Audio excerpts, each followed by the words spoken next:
Hi hello ಎಲ್ರಿಗೂ ನಮಸ್ಕಾರ, welcome back to my mini vlogs. ಇದು ಭಾನುವಾರದ ಮಿನಿ ವ್ಲಾಗ್ ಆಗಿರುತ್ತೆ. ಇವತ್ತು ಬೆಳಗ್ಗೆ ಬೇಗನೆ ಎದ್ದಿಲ್ಲ, ಸ್ವಲ್ಪ ಲೇಟಾಗಿ ಎದ್ದು ಬಿಸಿಬೇಳೆ ಬಾತ್ ಮಾಡ್ಕೋತಾ ಇದ್ದೀನಿ. ಇವತ್ತು ಸ್ಪೆಷಲಾಗಿ ಬಿಸಿಬೇಳೆ ಬಾತ್ಗೆ ನಾನು ಬೋಂಡದ ಮೆಣಸಿನ್ಕಾಯಿ ಹಾಕಿದ್ದೀನಿ. ಟೇಸ್ಟ್ ಹೇಗಿರುತ್ತೆ ಏನು ಅಂತ ಗೊತ್ತಿಲ್ಲ. ಲೇಟಾಗಿದ್ದಕ್ಕೆ ಸ್ವಲ್ಪ ಹೆಸರು ಬೇಳೆ ಎರಡನ್ನೂ ಮಿಕ್ಸ್ ಮಾಡಿ ಬಿಸಿಬೇಳೆ ಬಾತ್ನ ಮಾಡಿಕೊಂಡೆ. ಸ್ವಲ್ಪ ಸೈಡಲ್ಲಿ ಹಾಗೆ ಟೊಮೆಟೊ ಗೊಜ್ಜನ್ನು ಮಾಡಿ ಇಟ್ಕೋತಾ ಇದ್ದೆ.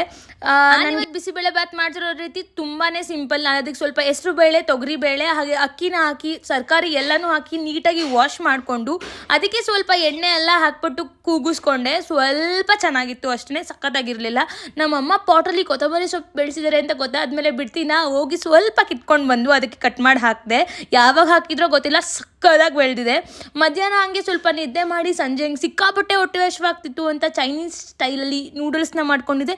ಇಟ್ ವಾಸ್ ಯಮ್ಮಿ ಆಗಿತ್ತು. ಆಯಿತಾ, ಲಿಯೋನ ಡೈಲಿ ವಾಕಿಂಗ್ ಕರ್ಕೊಂಡು ಹೋಗಲೇಬೇಕು. ಅವನಿಲ್ಲ ಅಂದರೆ ಗೋವಿಂದ ನಮ್ಮ ಶ್ರೀರಾಮ್.